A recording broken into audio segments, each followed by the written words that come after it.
मैं मरकजी हुकूमत से इस बात का मुतालबा करता हूँ, भारत के वज़ीर आज़म से, कि वो फाइनेंशियल एक्शन टास्क फोर्स है जिसको FATF कहते हैं, हुकूमत की जिम्मेदारी है कि पाकिस्तान को ग्रे लिस्ट में डाले FATF की, और इसी तरीके से उनको माशी तौर पर पाकिस्तान को हम कमज़ोर करना बहुत ज़रूरी है।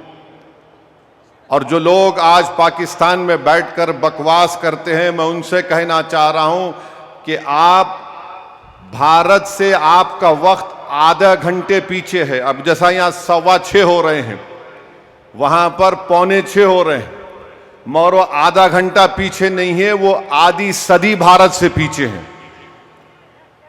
और ये बार बार ये गलत बात वहां के लोग करते हैं, अरे हमारे मुल्क का बजट जो है,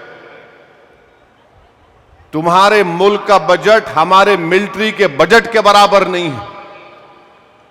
तुम बराबरी करना तो दूर की बात, तुम अगर इसी तरह करते रहोगे, ये बार बार पाकिस्तान ये कहता है कि हम न्यूक्लियर बॉम्ब हमारे पास है, एटमी बॉम्ब है।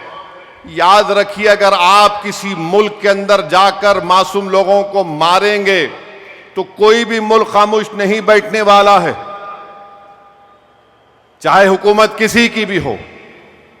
मगर इस तरह से आकर हमारी भारत की सरजमीन पर हमला करना और मजहब पूछकर किसी को गोली मारना, तुम कौन से दीन की बात कर रहे हो? तुम तो खवारिज से बदतर हो, तुम तो आईसिस के जानशीन हो जो हरकत किए हैं। तो मेरे अजीज दोस्तों और बुजुर्गों, हम हमारे मुल्क के वजीर आजम से भी कहेंगे कि जब कश्मीर हमारा अटूट हिस्सा है और रहेगा इंशाअल्लाह, तो कश्मीरी भी हमारा अटूट हिस्सा है। हम कभी भी कश्मीरियों के खिलाफ, ये जो टीवी चैनल पर ये बड़े बड़े एंकर बैठकर गुफ्तगू कर रहे हैं, बेशर्म है ये पूरे एंकर। अगर कश्मीर हमारा अटूट हिस्सा है और रहेगा, तो कश्मीरी भी हमारा अटूट हिस्सा है।